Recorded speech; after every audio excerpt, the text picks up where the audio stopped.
Here in the UK, Downing Street has apologised to Buckingham Palace following revelations that two parties were held at number 10 the night before the Duke of Edinburgh's funeral.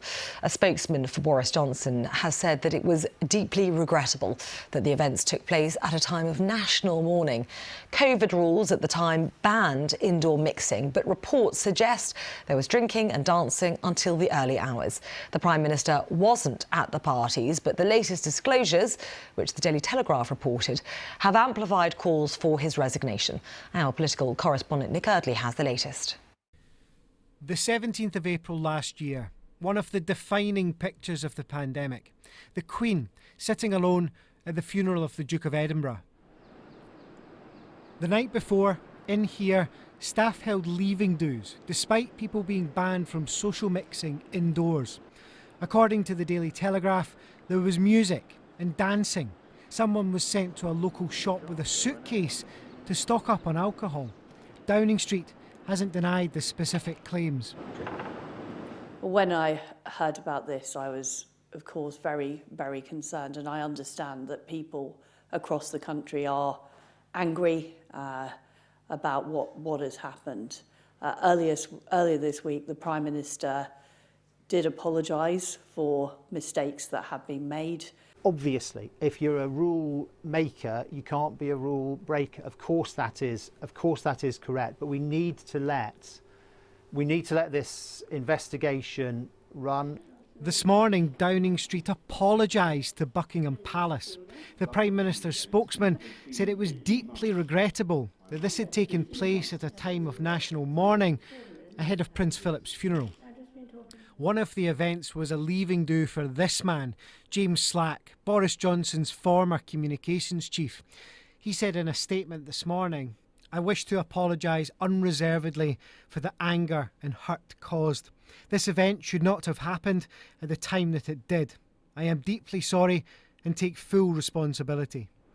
Allegations of parties or gatherings which broke the rules now span almost a year, from May 2020 to April 2021.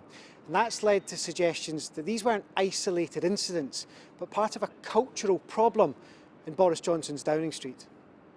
The Prime Minister hasn't been seen in public since Wednesday, and although he didn't attend the events which emerged today, many of his MPs are angry that he did attend drinks during lockdown in 2020.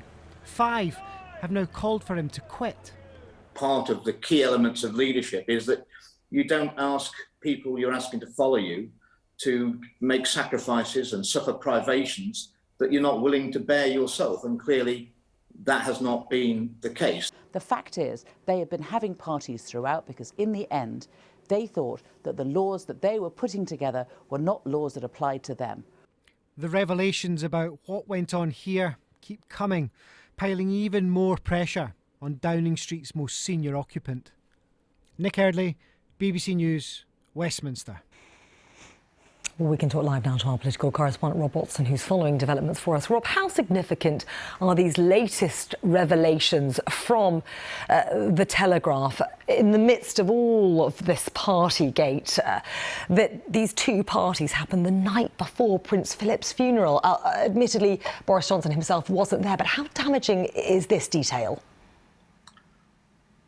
I think they are significant because of the power of that image that many of us will remember of the Queen sitting all alone in black on the day of Prince Philip's funeral. I think it's also important in the sense of the sheer accumulation of these allegations, Alice. I think it's now in double figures of party violations of lockdown that there are supposed to have been in Downing Street. And although you're absolutely right, Boris Johnson wasn't there, I think what critics will say, and in fact, actually, Alice even supports the Prime Minister, is saying, well, what kind of chaotic, disorganised, ill-disciplined operation at Downing Street has the Prime Minister been running? And I think that's why it matters.